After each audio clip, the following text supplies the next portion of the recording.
Fighting for gay marriage generally involves lying about what we're going to do with marriage when we get there. Because we lie that the institution of marriage is not going to change. And that is a lie. The institution of marriage is going to change, and it should change. And again, I don't think it should exist. Marriage, not just your marriage, the institution of marriage, the lifelong union of a man and woman as husband and wife, a personal promise with a public purpose. Here's how it works. There's a variety of relationships between adults out there: boyfriend, girlfriend, same-sex, polygamous, or multiple partners. The public purpose is why the law recognized marriage as an institution of husband and wife.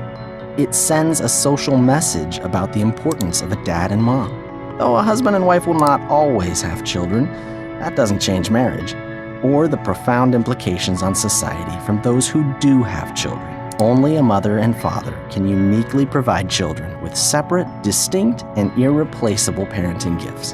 The more children that receive those gifts and that guidance over time, the more that society benefits, like reduced criminal behavior, a decrease in high school dropouts, less children in poverty, fewer women exploited, and children neglected. And that's only a few of the many benefits. Nothing better guarantees those societal benefits than a married mom and dad, which is why marriage serves a unique public purpose. When marriage is weak in a society, those benefits turn into burdens. They become problems the government will have to deal with one way or another. That's why government has always had an interest in making marriage strong. And today, lots of things are weakening it, from adultery to no-fault divorce laws.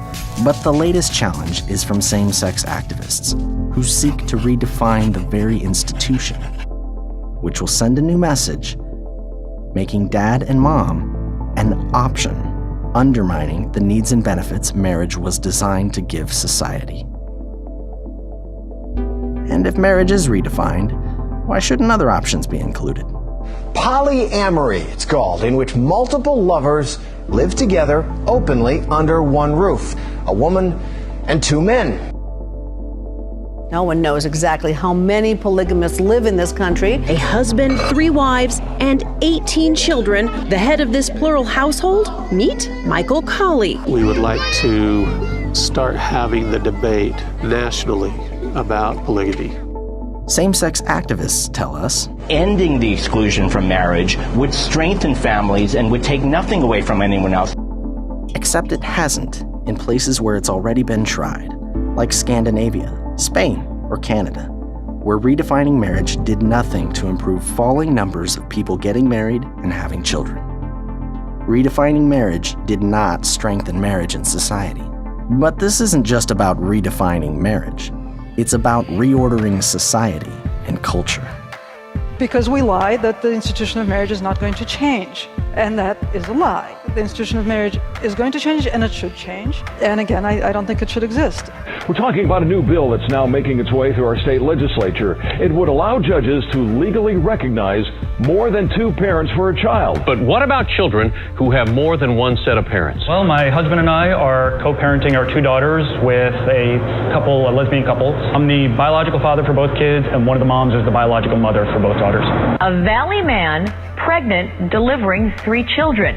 Beatty was born a woman, Tracy, but later underwent a sex change. Governor Brown, though, has just 12 days left to decide whether to force public schools to teach gay history. This mom, who did not want to be identified, got the flyer from school last week announcing that this Friday would be Gender Bender Day.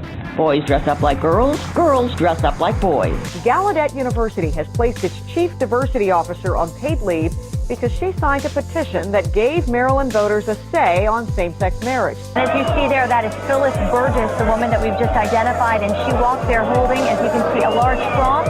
Within just moments, it didn't take long for that cross to be pulled out of her hand, and the woman standing by as the cross gets trampled. And gay rights activists are targeting a Lakewood cake shop.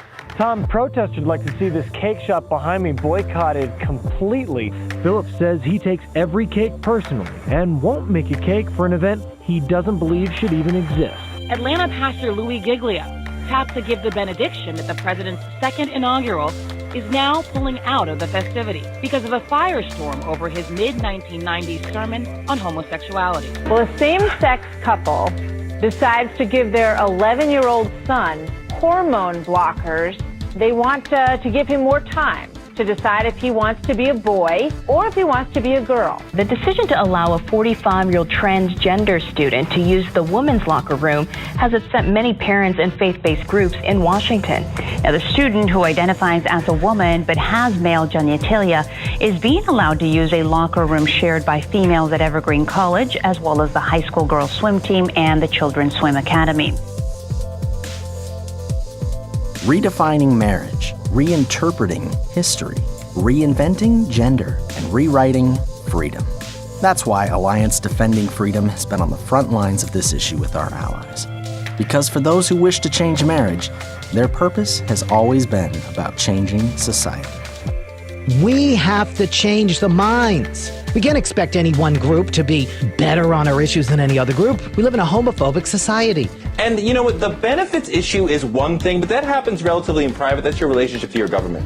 When you're able to go out socially and say, this is my husband, right, or this is my wife, and have people know that your relationship is respected by the church, by the nation, as fully equal to a straight relationship, that matters, right? We are not only fighting for legal equality. We want to transform society, truly transformative change that shifts the very foundations of our society. This is the change that lasts, and this is the change to which we are called.